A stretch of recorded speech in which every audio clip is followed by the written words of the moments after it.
Hey, what's up guys? Tagg here. I'm finally getting out this tutorial. I know I've been getting a lot of requests, everyone asking me to do tutorials over Siggy's or the brushes that I use, also materials that I use in Cinema 4D. Well, I'm going to try today in this video to get as much out as I can to I guess help y'all out in any way possible. As you can see from the video thingy, this is my Wacom tablet. It is a Intuos 3. It's not that updated, you know. I guess it's pretty old, but it works great for me. Everyone asked me how much was it. I really don't know. You have to go to the website. I did get this as a gift, so that's pretty much why. So what I'm gonna do now is I'm gonna open up my tablet properties, and I'm gonna let you kind of see my settings, just so you're aware of like why certain things look like what when I'm doing it, you know. So yeah, here we go. Intuos 3 6x8. The functions I have on the pad here, I have Control for here, Alt here, Shift, the big one right here, and yeah. So that's basically this is undo. Like, you know, we all fuck up a lot, so you got to undo a lot. I have merge and duplicate over here, but you know I'm right-handed, so I don't want to like reach all the way over here to do some shit when I could just hit Control E or Control J on my keyboard. Yeah, so that's the actual like tablet properties I have. The touch strip, I use it for scrolling, and also zoom. So like if I want to zoom in and out in Photoshop. Alright, let me see. Now the grip pin, I have the settings on. It's not directly in the middle, but like one step over for the tip feel. And the tilt sensitivity is in the middle for, I guess, the median. The pressure, you know how hard you push on it, goes up like that. It's not too sensitive.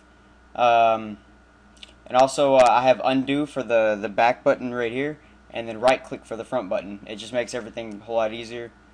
So yeah, it works out pretty good. I do recommend Wacom, I haven't tried Bamboo, but Wacom does work great for me. They do keep their driver properties updated, so that's pretty dope. Cool deal. So yeah, let's get into Photoshop. Go ahead and open this up.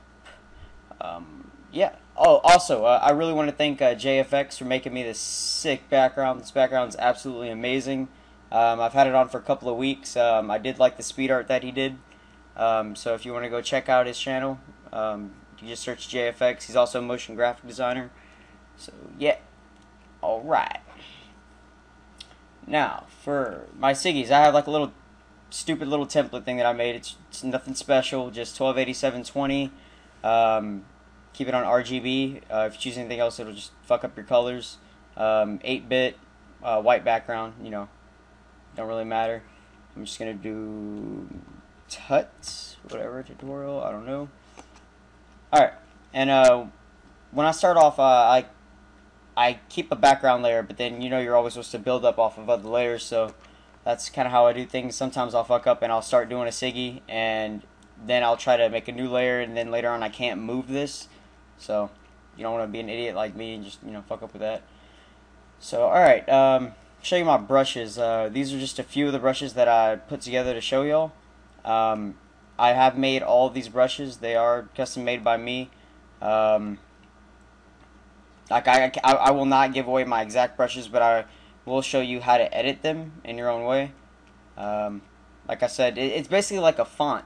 Like you can turn any picture into a font. Like I remember back when Twin Design with my brother, people were asking me, hey, can you give me your alphabet and I can turn it into a font for you? And of course I said no. It just kills the community by releasing graphic packs with your personal content, and everyone uses it. It just makes the community that much more unoriginal. Like if everyone sticks to what they have, then everyone builds off of you, and I guess they excel from themselves rather than using everyone as stepping stones. But you know, that's just my personal opinion, and I will express a lot of my personal opinion in this video, so please don't judge me. Yeah. So here's just a few of the brushes. One that I really like to use is a flat straight across brush like this. Like a nice rounded edge. It does add to the style of Siggy's, whether if it's a rounded edge or a pointed edge. Like here would be a pointed edge. So I can just show you a line there, then compare to a rounded edge, like that. You can tell the difference. And also, this is very, very important. Now, if whenever you get into doing Siggies with your Wacom tablet or your graphic tablet, a lot of people start off with just the brush tool. They're like, okay, let me just choose the brush tool, obviously. Now, like, if I zoom in, I don't know if you can see this, but the quality is not good. Like, it looks really, like, really tacky. It's really bad. What I found is to use the mixer brush tool. And I know this sounds really bad, but you know, all right, dry heavy load. All right, that's it. That's the shiz right there. I'm telling you. All right, you see the difference in quality? How like it's an actual like you can see the edges are crisp, they're clean, compared to using just a regular brush and it's all choppy. You know, you don't want that.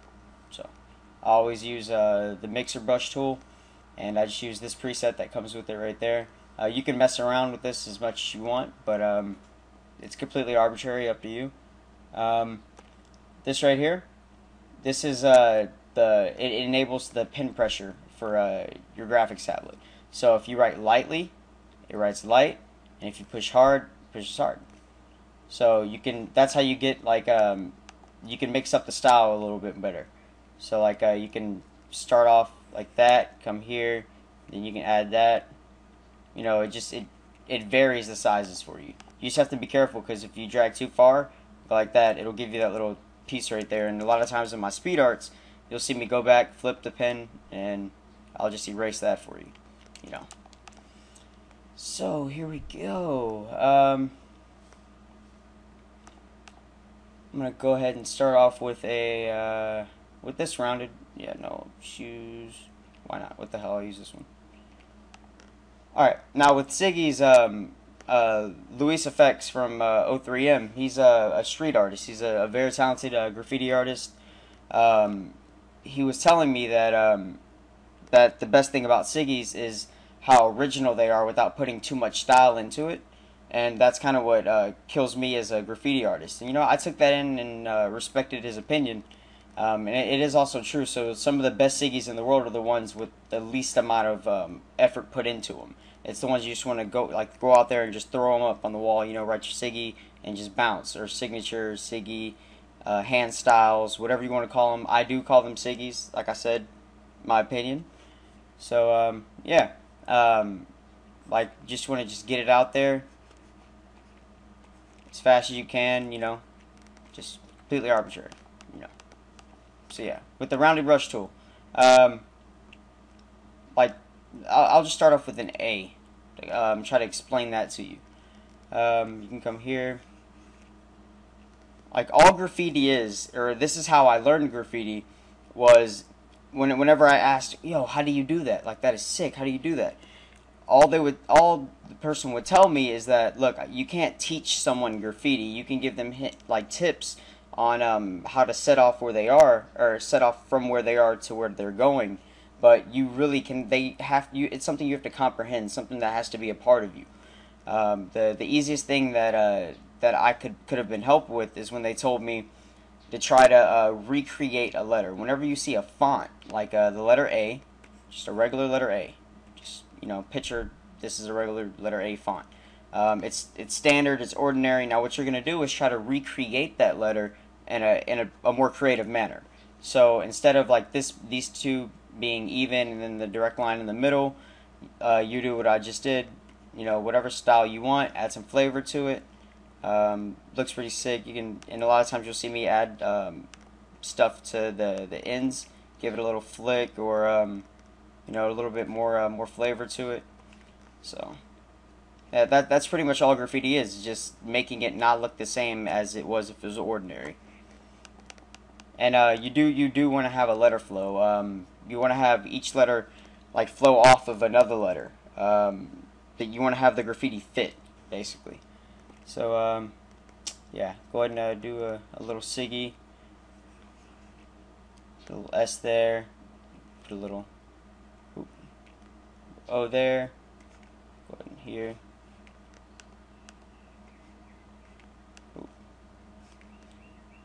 and that's why I do have the undo right here, because you will mess up a lot, or the tablet will lag on you. Now, if you do have an actual, see, I go out and I actually like do the hand styles, do Siggy's. I use a Sharpie Magnum right here. You know, if you want, you can go get these at Walmart, like $2-3. Go out and have a blast with these. But like, this is permanent, so there's no undoing with this. Whatever you get out there, that's what you get. So, I guess you could be glad that you're blessed with an undo availability. You got me? So, there. That looks really terrible. Looks really bad, but you know, you just want to kind of have like a kind of flow with your Siggies. So here we go. I'm gonna go ahead and I'm gonna show y'all how to get or how to 3D your Siggies to where basically it's in Cinema 4D, where you can have certain areas go in front of another letter. Here, let me just show you an example. Is this one? This is one that I just did recently today. It says Dingo, D-I-N-G-O. There's not really an example on there I can use. Oh, I got one. We'll go to Vert.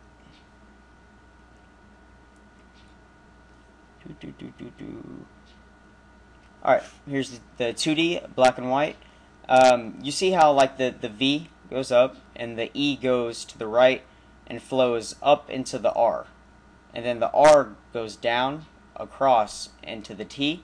And then this is just a little flow off into like a little star, just to add some flavor to it. Now in the 3D portion, here, the V again goes down, up, the E flows into the R. But when it comes down, you see how the R goes in front of the E that flows into the R right here. So I'm going to show you how to do that. It's called spline editing or spline editing. All it is moving, whenever you pencil in Photoshop and you use an anchor point. So I could just do an example here.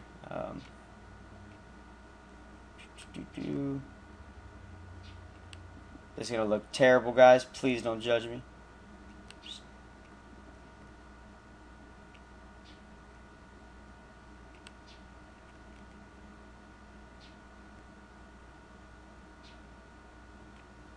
Okay, so like this is a C, or supposedly supposed to be a C. Like, and you see how the bottom of the C overlaps the top of the C. Now, what you would do essentially in Cinema 4D is you would take these points and you would either push them back on the Z-axis or push them forward, and that's how you would get 3D graffiti or 3D Siggies. Whenever me and my brother were doing tagging and tracing, we didn't know about this method, so what we would do is we would like rotate the letters and try to get them to fit awkwardly, and it was really annoying, and it never turned out that great, but it was an original idea that we started doing, so it, I guess, did work pretty positive for us. So yeah, let me go ahead and do a quick Siggy for y'all real quick, if that makes any sense. Alright, I'm going to turn off the pin pressure. Let me see, what's a word that I can do? I don't know, we're going to do hello. This is a random word.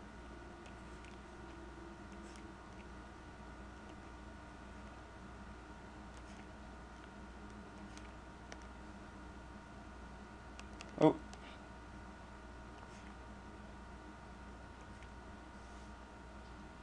Keep forgetting to make a new layer between each letter. That works pretty good for me. G L L. Nope, fuck it. Control J, Control T. Bring this over here. Why not?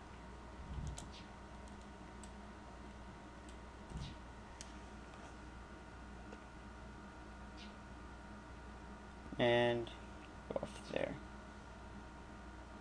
when I put a cute little exclamation point. Just because we can. Alright, now I'm going to pencil this, guys, and I'm pretty sure you don't want to watch me pencil this whole thing. When it's not a sweetheart, it's really annoying. I'm going to go ahead and pause the video, get this pen tooled, and bring it up in Cinema 4D. So here we go.